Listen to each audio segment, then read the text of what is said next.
బెంగళూరులో ముగ్గురి హత్య కలకలం రేపింది.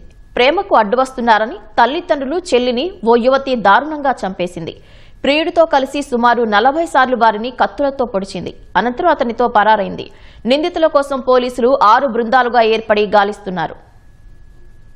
బెంగళూరులోని కేఆర్ పురం మారతహల్లిలో ముగ్గురు దారుణ హత్యకు గురయ్యారు. ప్రేమకు అడ్డు వస్తున్నారని తల్లిదండ్రులు చెల్లిని ఓ యువతి కత్తులతో దారుణంగా చంపేసింది. ఇందుకోసం ప్రియుడి సాయాన్ని తీసుకుంది. ఈ దారుణ ఘటనలో మరణించిన వారిని 52 సోమసుందర్, ఆయన భార్య ముత్తులక్ష్మి, 19 వారి చిన్న కుమార్తె సుప్రియగా పోలీసులు గుర్తించారు. సోమసుందర్ దంపతుల పెద్ద కుమార్తె శ్వేత, కెనెత్ అనే వ్యక్తిని ఆమె ప్రేమించడంతో వారు వ్యతిరేకించారు. దీంతో కొన్ని నెలల క్రితం శ్వేత ఇంటిని వదిలి కెనెత్ వద్దకు వెళ్లిపోయింది. తల్లిదండ్రులు తీవ్రంగా ప్రయత్నించినా ఆమె ఎక్కడ ఉంటుందనే వివరాలు తెలియలేదు. శ్వేత ఒక బ్యాంకు నుంచి సుమారు 30 లక్షల రుణం తీసుకుంది. ఆమె నెలవారీ ఈఎంఐలు సరిగ్గా చెల్లించకపోవడంతో మారతహల్లిలోని ఆమె తండ్రికి బ్యాంకు నోటీసులు వచ్చాయి. దీంతో మరోసారి శ్వేత ఆచూకీ కోసం యత్నించగా ఎట్టకేలకు దొరికింది. ఈ క్రమంలో శ్వేత వద్దకు తొలుత ఆమె తల్లి వెళ్లి మాట్లాడింది. శ్వేత తన ప్రియుడితో కలిసి ఉండటం చూసి తల్లి ఆమెను తీవ్రంగా మందలించి బుద్ధి చెప్పే ప్రయత్నం చేసింది.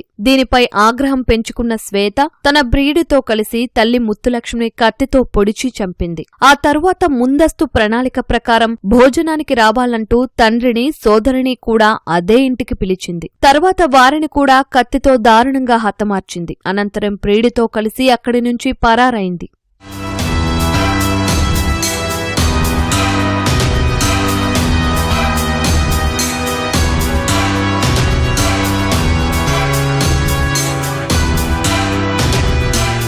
పోలీసులకు స్థానికులు సమాచారం ఇవ్వగా మృతదేహాలను బిదరహల్లిలోని ఓ ఆస్పత్రికి తరలించారు. మృతదేహాలపై దాదాపు 30 నుంచి 40 సార్లు కత్తితో పొడిచిన గాయాలు ఉన్నట్లు పోలీసులు తెలిపారు. పరారీలో ఉన్న నిందితుల కోసం 6 బృందాలు గాలిస్తున్నాయి.